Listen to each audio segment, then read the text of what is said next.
All right, so you want to gain knowledge, right? You want to level up in your life. And today we're going to dive into mentorship. But we're going beyond just the basic advice of find a mentor, Right. We want to really understand how these powerful mentoring relationships actually form, especially in today's world. So we're going to use a variety of sources, some analysis, some real-world examples, and I think it'll be a really fun deep dive. Yeah. And the core question I think that we want to really explore is actively seeking out a mentor, is that the most effective way? Or is there something else going on here? Right. So let's get into it. Let's start off with just a basic definition. What exactly is mentorship today?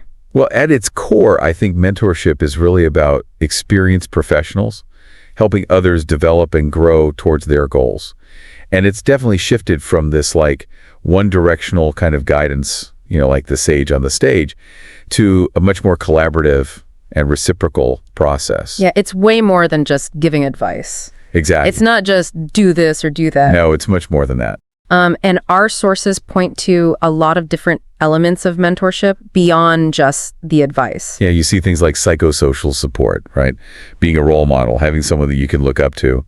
And then you have the career support. So, helping you develop skills or giving you career guidance, really getting granular with the tactics. Yeah, and our sources list a lot of other functions of mentorship. Things like guiding your overall career path, helping you develop certain specific skills, offering sponsorship, exposure to new things, providing challenges and challenging opportunities to grow. Sure. Cultivating acceptance, a sense of belonging, even friendship is a component of this, so it's really quite broad. It is. It's quite broad. Now, one fascinating idea that emerges from a lot of our sources is this idea of the mentor chooses you, right? Right. So we know that you're interested in learning about people like Robert Kiyosaki, Jim Rohn, and these are really great examples of people who, it seems influential people, took a specific interest in them and they didn't necessarily go searching for that mentorship. Right. Well, what's interesting is this dual process, right? So you have the mentees, they're seeking out these role bodies, these people they want to emulate. But on the other side of the coin, you have mentors who are looking for individuals who are receptive to their guidance. People who are what we might call coachable. And so even in formal mentoring programs, you often see this mentor approval process. So mentors get to choose who they want to work with. Right. And Indra Nooyi, former CEO of PepsiCo, she has a great quote that really highlights this. She says, mentors pick you, you don't pick them. Wow. They pick you because they see something in you that they want to hitch their wagon to. Yeah, that's really powerful. Yeah. And so thinking about what motivates these mentors to choose a mentee, our sources point to things like the mentor perceiving potential in that person, an alignment of their values, the mentor's desire to give back or pay it forward, and really, crucially, the mentee having this teachable spirit. Yes, exactly. Willingness to learn and grow. And so mentors, they seem to prioritize those who have already demonstrated a commitment to what they're doing and that they have the capacity to grow even further. Sure. So let's look at a few specific examples of this in action. So Robert Kiyosaki, who wrote Rich Dad, Poor Dad, his mentor, his rich dad, was a man named Richard Kimi. And according to Kiyosaki, Kimi just enjoyed teaching. He liked to impart his knowledge to others. Right. And Kiyosaki himself, he actually offered an internship to somebody named Alexandra Gonzalez. And he said in an interview that the reason why he chose her was because he saw potential in her, even though her resume maybe wasn't perfect. He was like, I see something in this person. I want to give them a chance. Yeah, it's about the person, not necessarily their credentials. And then you look at the story of Jim Rohn. His mentor was John Earl Schorf. And so the story goes that Rohn attended one of Schof's lectures, and he was just blown away. And he joined Schof's business and really sought him out. But the deep mentorship from Schof and other people at NutriBio, it really took off once they saw Rohn's work ethic and his commitment to personal development. So he was putting in the work, he was demonstrating his commitment, and then those people around him, they're like, wow, this person is serious. We want to help them. They wanted to invest in him. So it seems like while initiative is really important, Rohn took that initial step. The really deep mentorship, it stems from them recognizing something in him and choosing to invest in him. Yeah. So maybe just actively seeking out a mentor, maybe that's not the golden ticket. Right. So what are some of the things that make traditional mentor outreach difficult?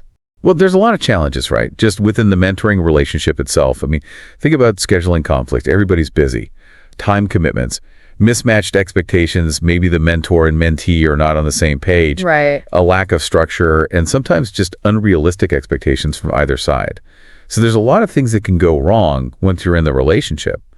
But even getting to that point could be really, really difficult. Yeah, and our sources talk about a lot of the challenges just in that initial outreach phase, right? It can be hard to just articulate your needs clearly, to say, this is what I'm looking for help with. And you might come across as, I don't know, desperate or have unrealistic expectations. Plus, a lot of times the people that you're reaching out to, they're incredibly busy and successful. Sure. And they get bombarded with requests. Exactly. And, even in formal mentoring programs, you see challenges there as well. I mean, you see mismatched pairings where the mentor and mentee there's no real chemistry or connection there. Right. Lack of personal connection, poor communication, lack of commitment from either side. Maybe the mentor is not really that experienced and doesn't really know how to guide the mentee. So there's all these challenges. Yeah, it's not as straightforward as it seems. It's not. And so I think it's really interesting that the reason why traditional methods of finding a mentor can sometimes be so ineffective is that you have these potential mentors, they're overwhelmed with requests, they're busy, and a lot of times the person reaching out, they don't do a good job of demonstrating how this relationship would be mutually beneficial. You just get generic requests. And then the formal programs, they have all of their own limitations and challenges. Exactly. Okay, so now let's talk about this concept of mentorship from afar. So learning from books, social media, newsletters, online courses, all sorts of things like that. Yeah, I think this could be a really valuable starting point for a lot of people because it's very accessible, right? You can learn at your own pace. Right. You can choose what you want to learn about. You're exposed to all these diverse ideas and perspectives. And then the other thing is you have storytelling, right? It could be very effective and inspiring, to hear someone's story of overcoming challenges and achieving success. So there's a lot of benefits to learning from afar. Yeah, I think that makes a lot of sense. And there are some obvious limitations with that, right? There are. I mean, first of all, you don't have personalized feedback, right? You're not getting direct guidance from the person you're learning from. There's also the potential for misinterpreting information. Right. Taking it out of context.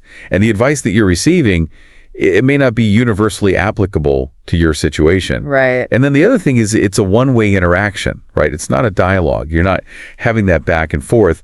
And then also, especially with social media, you have this curated image. So you might only be seeing the highlight reel of someone's success. Right. And not the behind-the-scenes struggles that they went through. And so there's a risk of just copying what someone else is doing without really understanding the context or the why behind it. Yeah, that's such an important point. And so I think it's really interesting that you have chosen this approach of learning from afar, but also engaging with that content, right? Right. So, commenting on things, sharing things, interacting with the creators.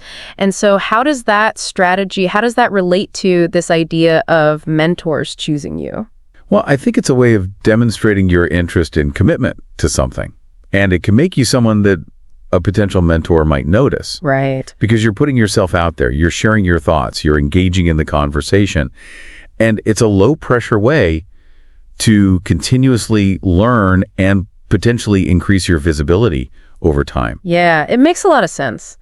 And so now I want to shift gears a little bit and talk about some other ways to get guidance, beyond the traditional one-on-one mentorship. Yeah. So we have all these different models that our sources talk about, peer mentoring, where you have mutual support from people who are at a similar level to you, group mentoring, where you have one mentor who's working with multiple mentees, and then there's this peer learning component. Right. Virtual mentoring, which makes it possible to connect with people remotely.